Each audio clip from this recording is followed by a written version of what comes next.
Welcome to Healing Starts with the Heart, the podcast where grief meets resilience. Join your host, grief specialist, Sharon Brubaker, as she guides you through this transformative journey using her own personal struggles through grief. Hey friends, welcome back for part 2. I have an amazing guest here, and my friend's name is Jeremy Clarkin. We met at a Speak Off, which is a speech contest, and he and I just started to share some communication. Jeremy has an amazing story that we're going to share. He is a girl dad of 3, a retired Marine, and he is helping Marines and men through the brokenness in their heart while they're on their healing journey. And I want to tell you, he is with Tattered Soul Creative, and their mission is to help as many veterans as possible realize that they have the ability to use their trauma to impact the world around them in a constructive way. I love that. I really love that. So tell me how it got started.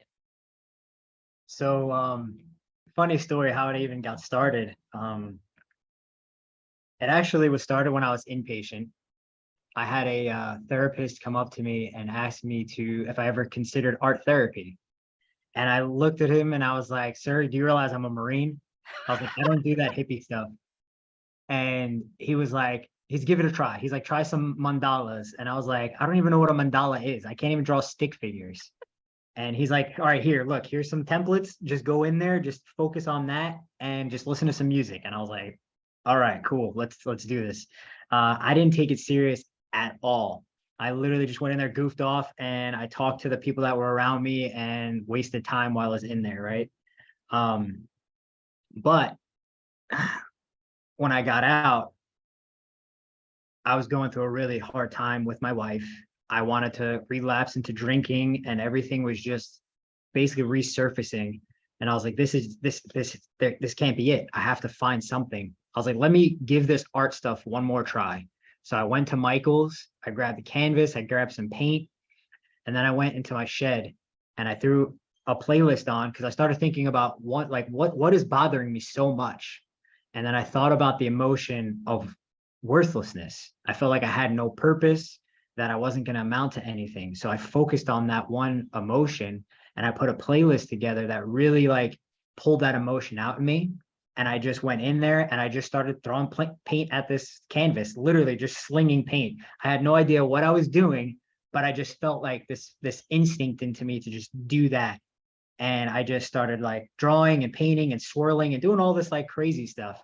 And by the time I was done with it, I felt like I have actually acknowledged this emotion. It wasn't like before where I put that emotion deep in a box and I just left it to fester. Yeah. This is me acknowledging the fact that I felt this thing and I owned it in that time period that I was in there. I didn't really focus on a set situation that was triggering it, but I was focusing on that emotion, and I was able to put it out into the world in that aspect. From there, we were talking about something in a men's group at the VA, and we're talking about art. And I was like, you know what, guys, I'm going to tell you a story. I was like, I did some art this last week. I don't know how I really feel about telling you guys this as a Marine. Marines and painting is not really something prideful. And lo and behold, I showed it to the guys, and one of the guys was an NU graduate for art, NYU. And he's like, his mouth dropped when he seen my thing. And he was like, "I'm going to be honest with you.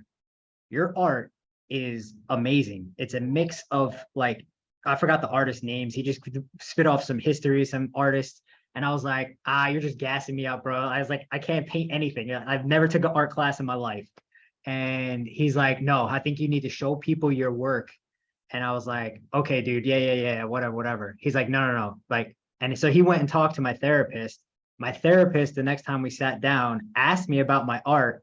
And I was like, "Dude, I didn't want people to know that I paint at all."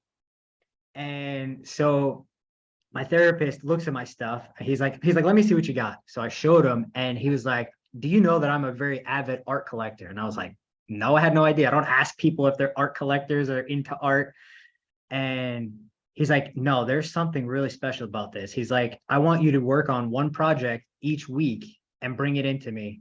And I want you to focus on whatever emotion it is that's bothering you that week. And so that became my thing, because I honestly, I've had so many therapies before that. And I was like, man, none of this stuff is working for me. And so we started doing that. And then we started talking about the emotion and actually acknowledging the fact that this emotion had a hold on my life. Yes. And so that kind of how it like sprouted into where I went from there. Oh my gosh. I love this story. I love this story. Okay. Just here in my mind, when you finished the first art project, did you bring it out or did you leave it in the shed? Left it in the shed. Were you proud of it or did you just feel that release and you're just like, okay, that it worked and I walked out? I just felt the release. Honestly, I was kind of almost ashamed to it. Like I didn't want to show my like wife it. I didn't want anybody to see what I was feeling. Yeah. Do you And still own that project?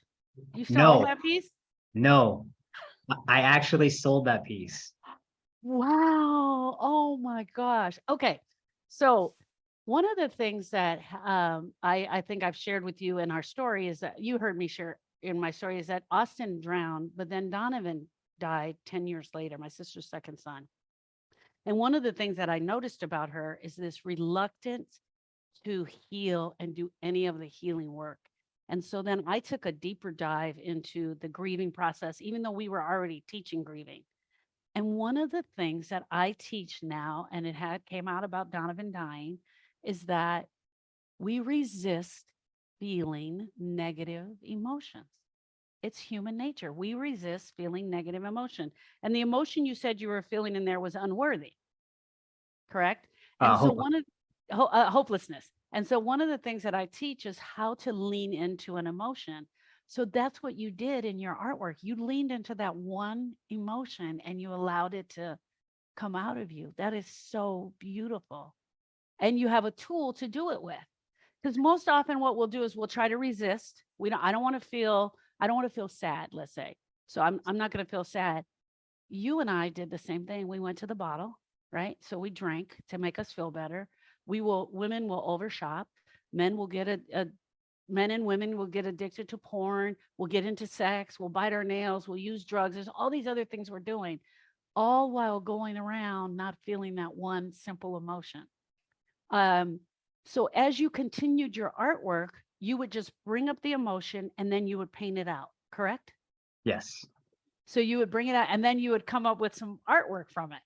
Yes. At some point, you decided this is a thing and I got to start sharing it. When did that point happen?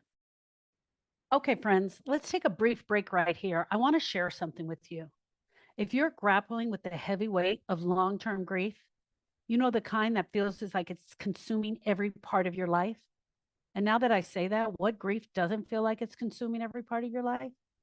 I'm talking about the pain of losing someone you love that's affecting your zest for life, your energy, your relationships with your spouse, your parents, or your children. As a grief specialist, I want you to know that you're not alone on this healing journey. Grief can cast a long shadow, but there's a path for healing. There is a true path for healing. And I've designed something very special for you. I want you to take a look at you, the griever.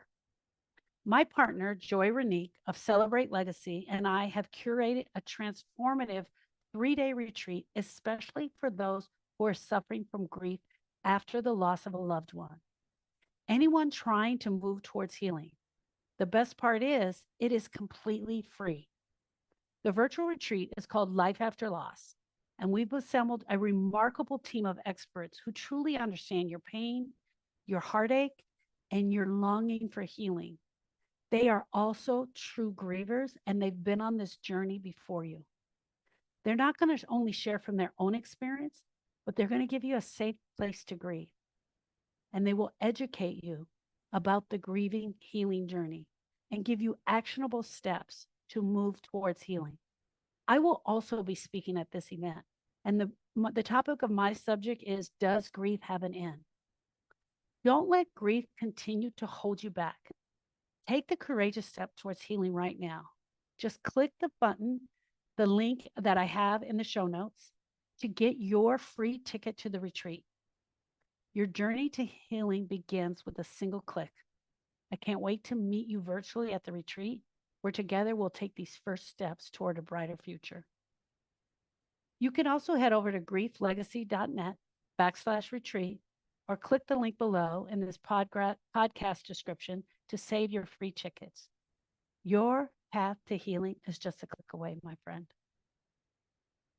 So I guess I kind of was getting talked into it from these guys from the group, and they were like, you should really like share this stuff. And I was like, I don't even know. One, I don't like people to share it with, to do that at that time. Like I was very like, didn't want to be around anyone.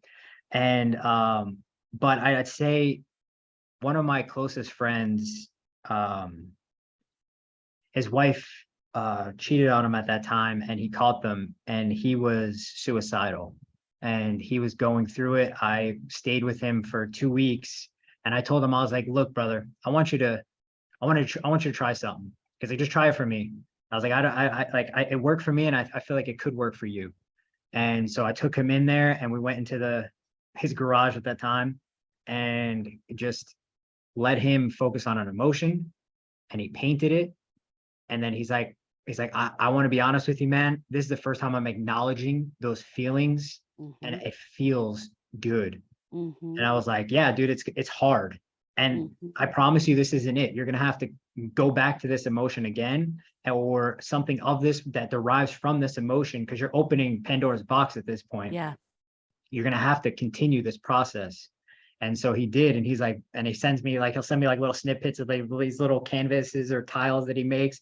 And he's like, brother, this has changed my life. And at that moment is when I realized that I had something and I needed to share with other people. Now you connect the music to it. That's Yes. not something that I use at all. I talk it out and show that I give them different aspects. Music is one of them that I give to use to processing the pain. Why the music? Tell me more about the music. So for me, the reason I chose music is because one, it helps pull that emotion to the surface, especially when I had so many different emotions, but also it blocks out the voices that are popping in my brain. So now I'm focusing on the lyrics, and I hear these beats or whatever it is, and I'm focusing only on that emotion and just pouring it onto the canvas, painting my pain away. I love it. Oh my gosh, I love it. So what we also teach is that we know for a fact, if we were to lean into that emotion when it first happened, like let's say sadness, if I were to lean into it, and I literally tell people lean into it, the emotion would pass us in about a minute and a half. But we are so uncomfortable feeling those uncomfortable feelings that we push back against it. So instead of just letting it come through us in a minute and a half, we resist it for 5 days. And now we have 5 days more pain that we have to go through.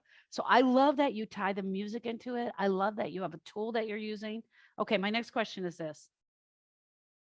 Do you think that it's like yourself that the men didn't want to say, I'm having these emotions. I don't want to feel these emotions. Is it the men that are resisting, do you think, more than anything? Because it's a not macho thing to feel emotions? I